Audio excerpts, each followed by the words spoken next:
नमस्कार, मैं श्यामगिरी। आप देख रहे हैं टीएफडी न्यूज 24। टीएफडी न्यूज 24 में आप सभी दर्शकों का स्वागत है। इंडिया गठबंधन के साथ 35 प्लस पार्टियां एकजुट हो गई है और वह अब बैठक होने जा रहा है।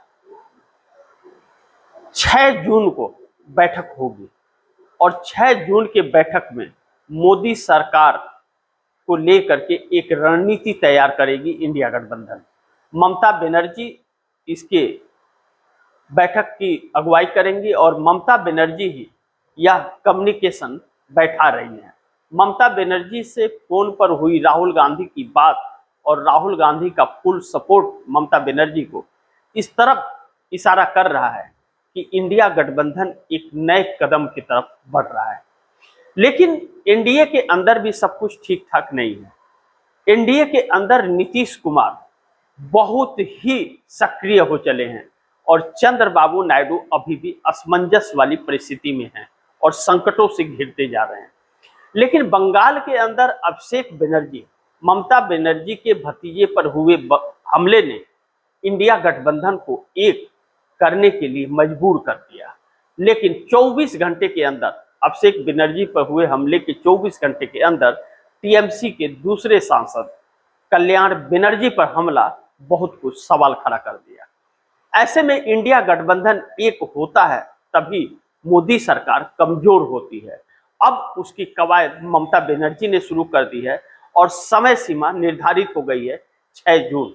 6 जून की बैठक को लेकर के मोदी सरकार के अंदर हलचल तेज है और डर सा भी सताने लगा है कि इंडिया गठबंधन एक हुआ तो इसका साफ मतलब है राहुल गांधी की बातें सच होगी, सरकार गिर सकती है। ऐसे में एनडीए गठबंधन के अंदर समन्वय बनाने की कोशिश करते हुए प्रधानमंत्री नरेंद्र मोदी ने 10 जून को एनडीए गठबंधन के सभी घटक दलों की बैठक बुला ली है। उसमें सभी एनडीए के मुख्यमंत्री भी शामिल होंगे। ऐसे में बैठक का निर्णय क्या होगा और बैठक में निकलेगा क्या और बैठक में होगा क्या, यह सब कुछ इंडिया गठबंधन की बैठक के बाद तय होगा। लेकिन बैठक से पहले ही एनडीए गठबंधन के अंदर अगर घमासान मच जाता है तो फिर मोदी सरकार के लिए एक नई संकट उत्पन्न हो जा रही है। चंद्रबाबू नायडू लगातार असमंजस की परिस्थिति में है।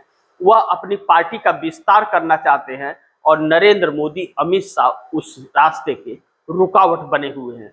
चंद्रबाबू नायडू अब बिल्कुल भी कंप्रोमाइज के मूड में नहीं है, वह भी आर पार के मूड में दिख रहे हैं। जिस तरह से चंद्रबाबू नायडू ने अपने बेटे नारा लोकेश को आगे बढ़ाया है और खुद पार्टी की सक्रियता और पार्टी के विस्तार के लिए आगे निकल रहे हैं, तेलंगाना के अंदर भी टीडीपी चुनाव लड़ने की प्लानिंग तैयार कर रही है। ऐसे में भारतीय जनता पार्टी के लिए स्पेस खत्म हो जाएगा। तेलंगाना के अंदर जो भारतीय जनता पार्टी अपना पैठ बनाना चाहती थी और मुख्य विपक्षी पार्टी बनना चाहती थी, वह सपना धराशायी हो जाएगा और चंद्रबाबू नायडू ने यह कार्य शुरू कर दिया है। चंद्रबाबू नायडू को तेलंगाना में सफलता मिलेगी या नहीं मिलेगी यह तो आने वाला वक्त बताएगा, लेकिन मोदी सरकार के लिए एक नई संकट जरूर उत्पन्न हो जाएगी। चंद्रबाबू नायडू कैबिनेट के अंदर जो अपने आप को स्थान चाहते थे, अब चंद्रबाबू नायडू वही मोदी के साथ खड़े होते हुए नहीं दिख रहे, इसलिए मोदी सरकार की बेचैनियां और बढ़ रही है। कुल मिलाकर के अगर हम देखें तो इस तरफ यह राजनीति इशारा कर रही है कि नरेंद्र मोदी को मालूम है कि चंद्रबाबू नायडू और नीतीश कुमार कभी भी साथ छोड़ सकते हैं। 30 सांसदों के साथ 12 सांसद नीतीश कुमार के साथ हैं और 18 सांसद चंद्रबाबू नायडू के साथ, और इस पर भरोसा नहीं कर सकते क्योंकि यह तेवर चंद्रबाबू नायडू के इस तरफ इशारा कर रहे हैं कि मोदी सरकार बड़े संकट में है और वह कभी भी समर्थन वापसी का ऐलान आने वाले दिनों में कर सकते हैं। ऐसे में नरेंद्र मोदी अपनी सत्ता को बरकरार रखने के लिए और अपने आप को बचाने के लिए ममता बनर्जी के ऊपर शिकंजा कस रहे हैं। उसी का एक रास्ता निकलता है और उसी का एक जरिया है जो अभिषेक बनर्जी पर हमला हुआ है, जानकारों का यह कहना है। लेकिन अभिषेक बनर्जी पर हमला करके जो टीएमसी के नेताओं को डराने का कार्य किया गया और यह संदेश दिया गया कि अगर नहीं सुना आपने तो अभिषेक बनर्जी शिकंजे में आ सकते हैं, तो आप किस खेत के मूली हैं।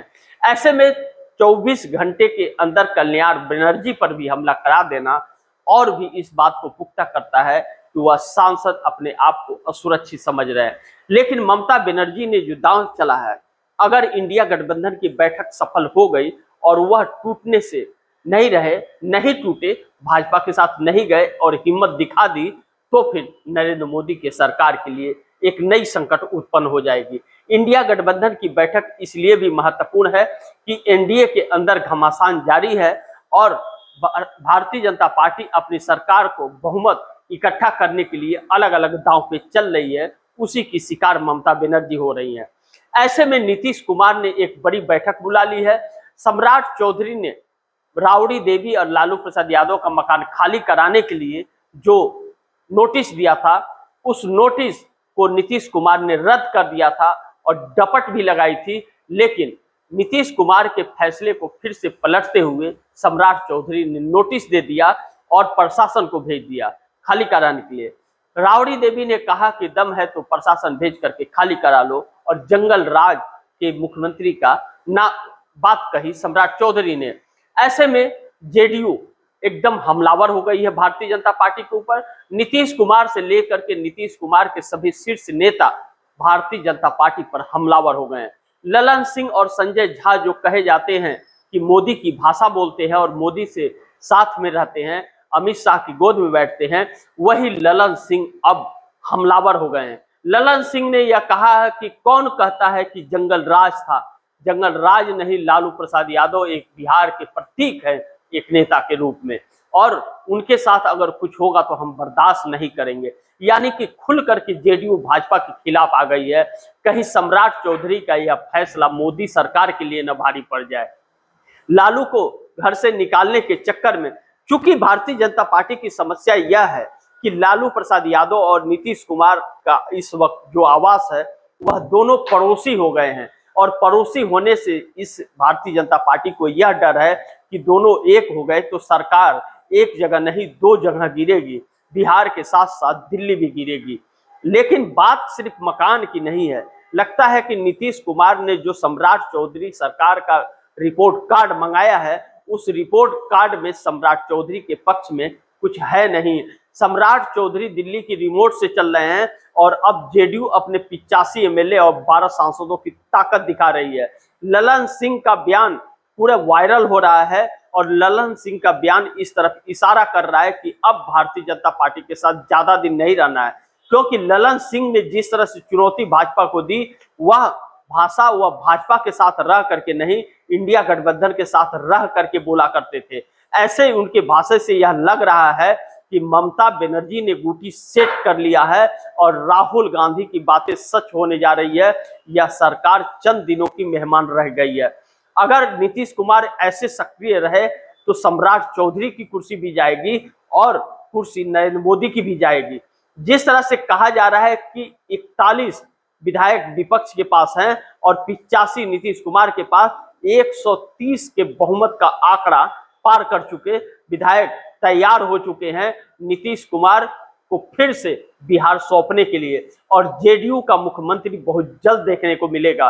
नीतीश कुमार तो राज्यसभा सांसद बन गए हैं और वह दिल्ली संभालेंगे, लेकिन जेडीयू के बड़े नेता को हो सकता है कि बिहार सीएम का कमान मिल सकता है बहुत जल्द, जिसको लेकर के अब सम्राट चौधरी ही नहीं, मोदी और शाह भी चिंतित है। क्योंकि ललन सिंह का बयान इस तरह से आना और इस तरह से आक्रोशित बयान आना, वह भारतीय जनता पार्टी के लिए भारी पड़ने वाला है। अब लग रहा है कि जेडीयू भी किसी तरह का कोई रिस्क नहीं लेना चाहती और ना ही रिस्क चंद्रबाबू नायडू लेना चाहते हैं, जो मोदी सरकार के लिए एक नई समस्या उत्पन्न कर रहा है।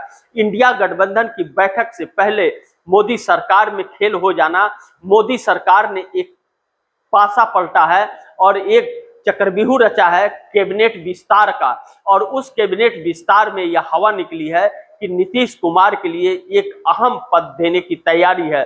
लेकिन चंद्रबाबू नायडू भी उधर रेडी हैं, और चंद्रबाबू नायडू को अगर नीतीश कुमार और चंद्रबाबू नायडू को देते हैं तो क्या नीतीश कुमार को डिप्टी पीएम बनाएंगे, क्या चंद्रबाबू नायडू को गृह मंत्रालय बनाएंगे, मंत्री बनाएंगे।